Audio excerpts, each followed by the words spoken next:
moisturized my face, I'm going to be putting face primer. And this is the Catrice Prime and Fine Beautifying Primer. Now, I'm just going to put some, or a little bit more product on the areas where I have blemishes and hyperpigmentation, such as this right side of my cheek and on my chin. I'm going to put some beside my nose because this is where my pores are a little bit large.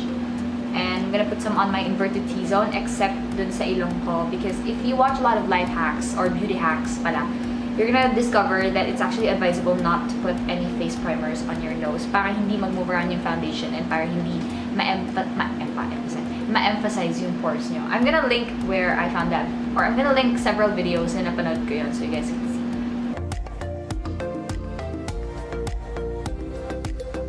And there, so nakita nyo, it's like a very healthy, glowy skin. Next, naisip kong mag-foundation, but I'm just gonna go with BB cream instead. So this is the Nature Republic Botanical Green Tea BB Cream with SPF 30. And hindi ko alam kung anong shade to, but I'm definitely sure that this is the darkest one. Just gonna pump that much. And apply ko na siya directly on my face. Puti.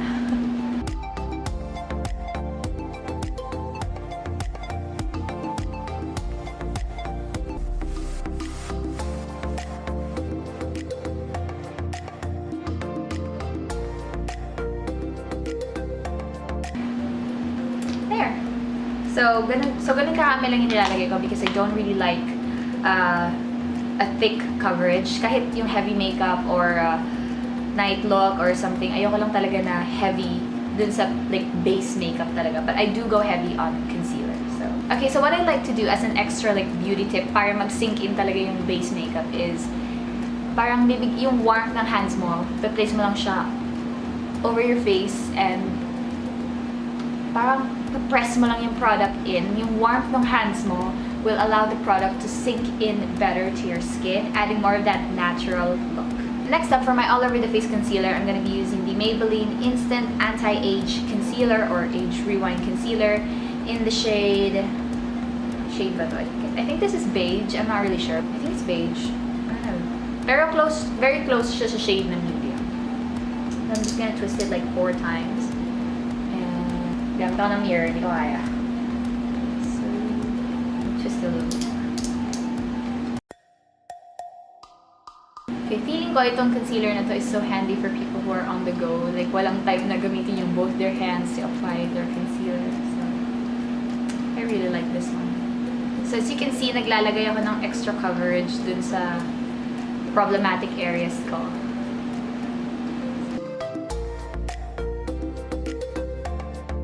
And then, maglalagay ako a little bit here kasi nandito yung large pores. And then, babawi ako ng concealer sa ilong. Kasi ang laki din ng pores ko dito. Like, yung pores ko dito.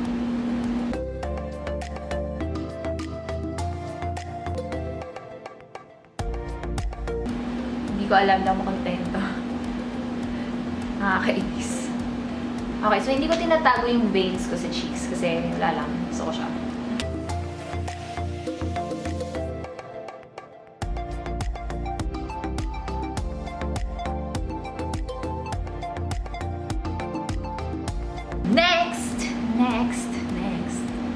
Next I'm gonna be using the Catrice Liquid Camouflage Concealer in the shade Light Beige or 020, and this is my under eye / highlighting concealer.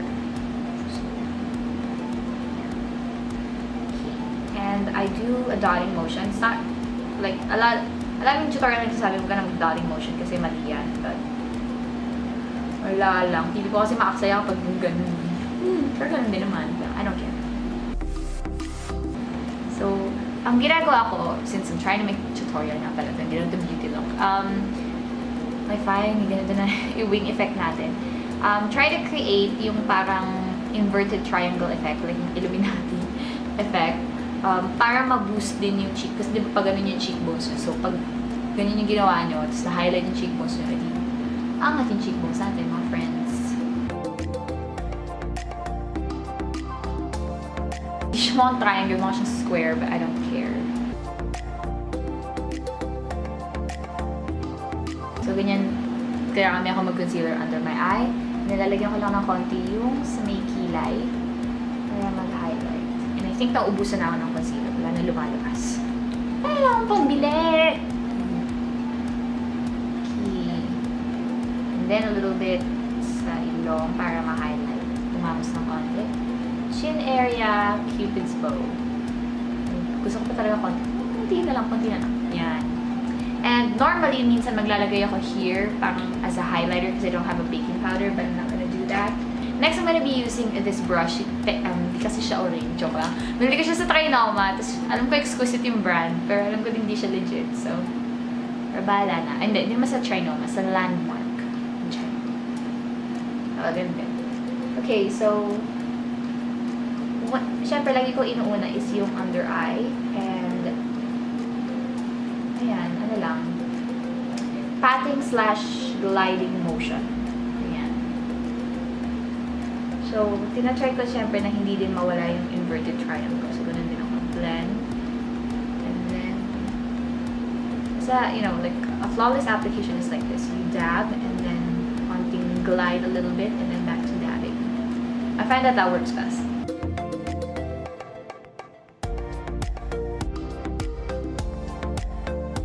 Ayan. So, we're gonna set all our hard work with powder. And I have the Bourjois Healthy Balance Matte Powder in the shade 53 or Beige. Next, I'm gonna be using an e.l.f. complexion brush. Tap in a little bit, konting tap lang, and set your face. So, tap mo lang mag-tap. Okay. Kasi nagmamadali din ako konti. Pero tap niya siya. Para natural lang. Hindi siya cakey finish. Pero hindi din naman kasi cakey finish tong powder. So, I love it. Astig siya.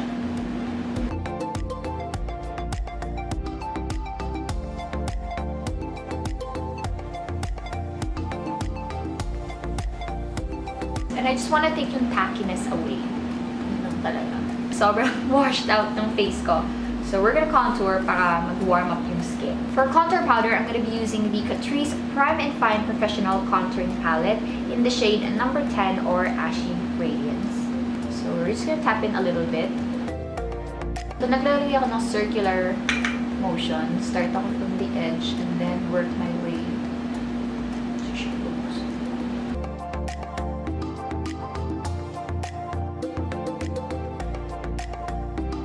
Super blended kasi sa viewfinder lang ako natin.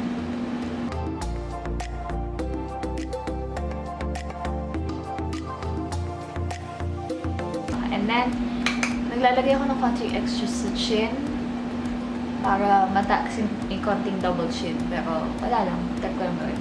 And then, I'm gonna apply an extra one sa panga para mag-slim down din ng konti yung face. So, para siyang magawa tayo ng 3 and inverted 3. Kailangan connect yun, guys. Hindi siya pwedeng parang may ganun-ganun mga lines sa face. So, kailangan kinoconnect nyo yan.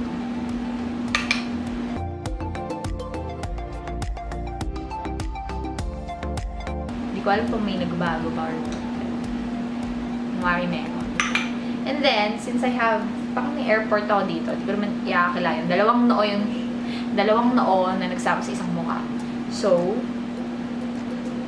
hindi siya excess product sa temples lang. Nilalagyan ko talaga yung kabuuan ng upper part ng forehead ko. Para kahit humawi yung hangin, gets nyo, contoured lahat ng part. Hindi lang po ano yung pinapakita ko. And then, of course, syempre sa temple, kaya gumagawa tayo ng 3 and inverted 3.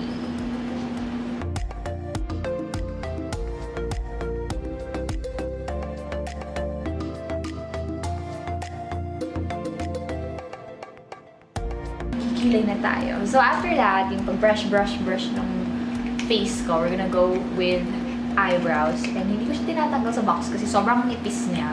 Feeling ko baka mabali lang siya sa bag ko. And I'm using the NYX Micro Brow Pencil in the shade Brunette.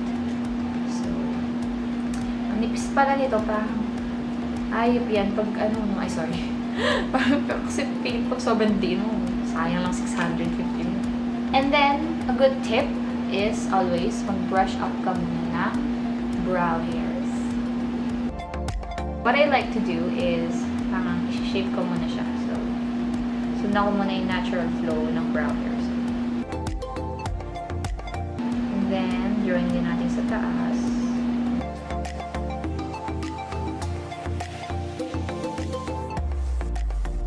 Okay ba?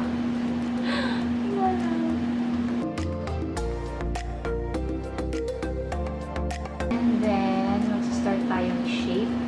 Magsistart ako sa dulo. Shape ko yung dulo. And then, onwards sa pa-inner part. Ang gusto kong ginagawa ko is enjoying straight line.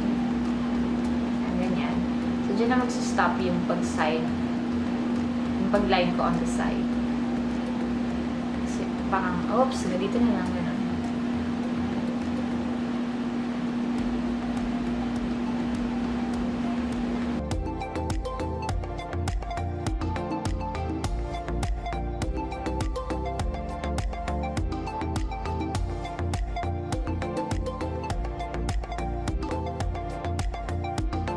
Pag-brush mo na lang siya and i-blend. Hopefully, sana umokay pag-blend ko. So, lalo dito sa inner part, lagi ko siyang brush up, up, up. And then, nagiging pa-side na siya. Ayan.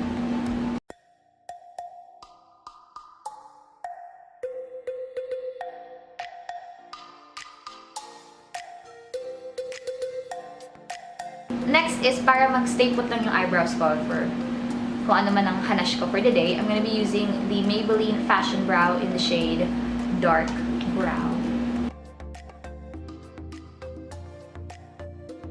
So, brush yung upwards and then to the side.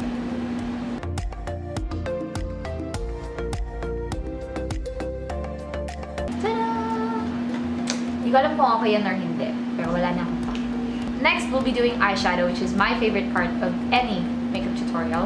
I'm gonna be using the Tartelette in Bloom Amazonian Clay Palette, and this is my holy grail eyeshadow palette. It's my favorite one as in. And with that, I'm gonna be applying it with the Real Techniques eyeshadow brush. I think this is an eyeshadow brush. Base shadow brush. So, ganun din yun. And earned na siya, guys. Earned na siya. Okay, so this is what the palette looks like. I love the gigantic mirror, and I love every shadow in it. And for the base, I'm gonna be using Smarty Pants, which is my favorite base shade.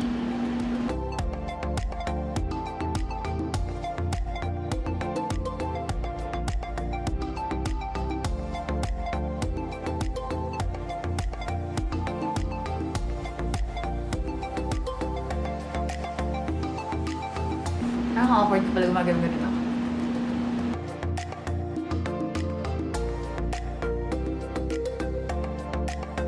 Okay, so that is it for the base. And then, to contour it a little bit, I'm gonna be using Jet Setter. Para very natural lang yung peg niya. So,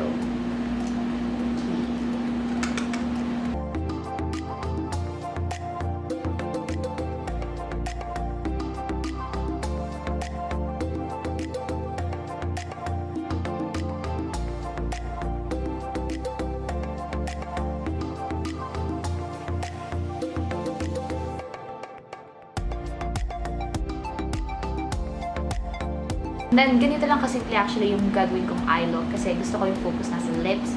So, I'm gonna be highlighting and I'm gonna be using, of course, Charmer.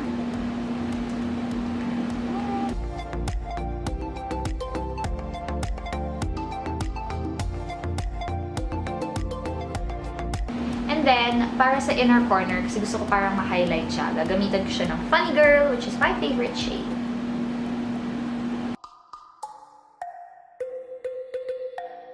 And then, ayoko maging masyadong top-heavy yung eye look ko. So, I'm gonna be using this pink brush right here. And I'm gonna be using Jet Setter para lang i-line yung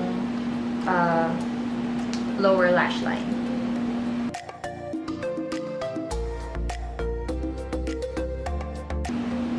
There. That's simple. Moving on to eyeliner. Actually, pinag-isipan ko kung gagawin ko to, but fine. This is a sort of going out look. So, I'm gonna be using the Maybelline Hyper Sharp Power Black Eyeliner. Mukhang salamin ko. Oops. Okay. And I'm gonna be doing a cat eye. So,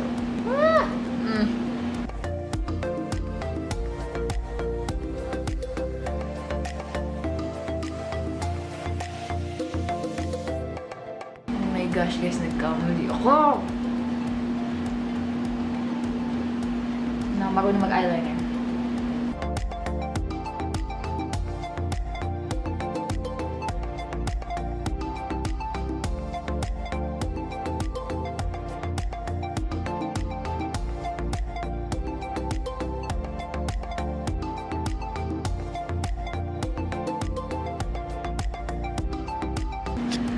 Okay, hindi siya pantay. Oh my gosh, hindi siya pantay. Ah!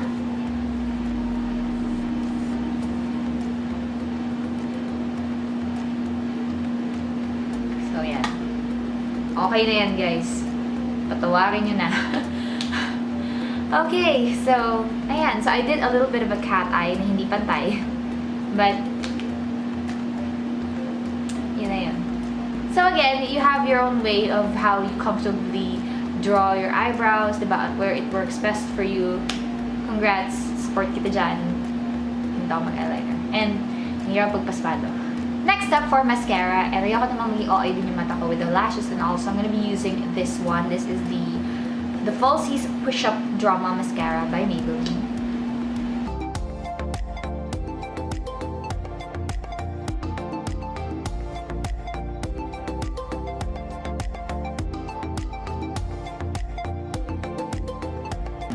Okay na yan. Next up is one of my favorite steps, and it's gonna be highlighting. So for highlighters, I'm gonna be using two products. The first one is from the Catrice Prime and Fine Professional Contour Palette, and it's this sheen, kind of everyday, beautiful highlight. I don't know how to describe things. And with that, I'm gonna be using an e.l.f. highlighter brush. So, kakaibang highlighter brush siya, and I love it kasi hindi talaga ako fan ng fan brush.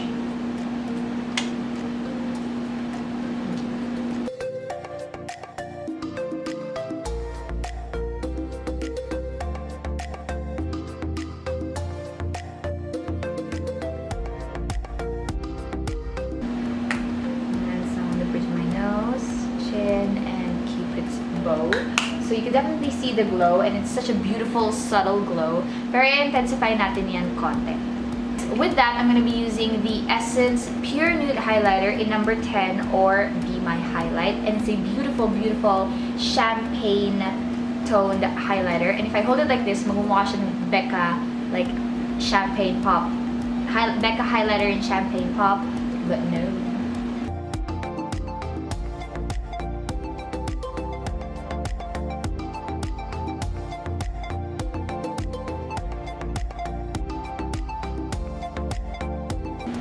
Yawn! Love it. Okay, so that is about it. One last step, and it is the lips. And I'm going to be applying, of course, in this tutorial, it is a red lip. But ring choker ko, hindi siya mga choker. Okay, so nahulog yung camera kasi hindi pala super solid yung pagkaka.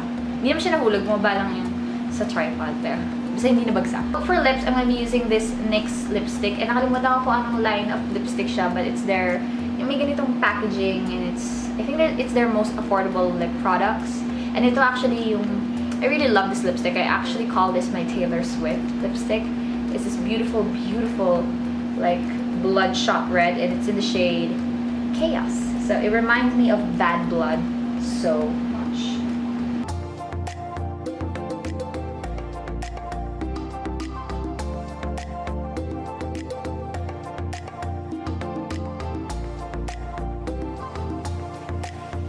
Ta-da! This is my finished makeup look, and I have like a grungy look going on, but ewan ko, siguro ganun na lang din. But this is my favorite look to rock out every time it's, talaga ang buhok eh. But this is my favorite look to rock out every time it's September. I always love putting on a red lip, whether it's a bright red lip, or it's a deep red, or it's a bloodshot red. Basta red lipstick, and I don't know why. Actually, wala akong explanation for it. I guess, siguro pag October, gusto ko nagda-dark lips, and in November, brown lips kasi All Souls Day, and you go to the cemetery, reminds you of the brown, so I like to rock in brown lips. Ganun lang, ganun ka-weird yung utak ko. And no, not Christmas, magiging green yung lips, because it's nothing like that. But, ewan ko, pag September lang kasi, I think it's the perfect time na hindi na siya summery, hindi na na siya back to school season, hindi na siya. It's just like an in-between, like it's the start of bear month. It's like a constant reminder din na magpapasko na, guys. And justify ko lang yung walang dahilan kong pag-red lipstick. But anyways, this is the finished makeup look. I know that I didn't really give a lot of tips, and I'm trying to make this tutorial. I'm slowly transitioning from just doing my makeup on camera versus giving actual tips, but I hope you guys really enjoyed this makeup look. I will link every product that I've used down below if you want a more in-depth review of these products. Also, if you like this video, then hit that like button and also subscribe. It would mean the world to me. There is one on your lower left and upper right. So this is my left band. I'm pointing this way. I'm pretty sure the subscribe button is up here. I'm also gonna link my social media accounts at the end of this video and in the description box in case you want to follow me there. And also, if you have any recommendations, suggestions, or you want to comment on anything, if you want to comment about the candle, go ahead and just like type in your comments in the comment section. I cannot do this. So anyways, thank you so much for watching, and I will see you in my next video. Bye!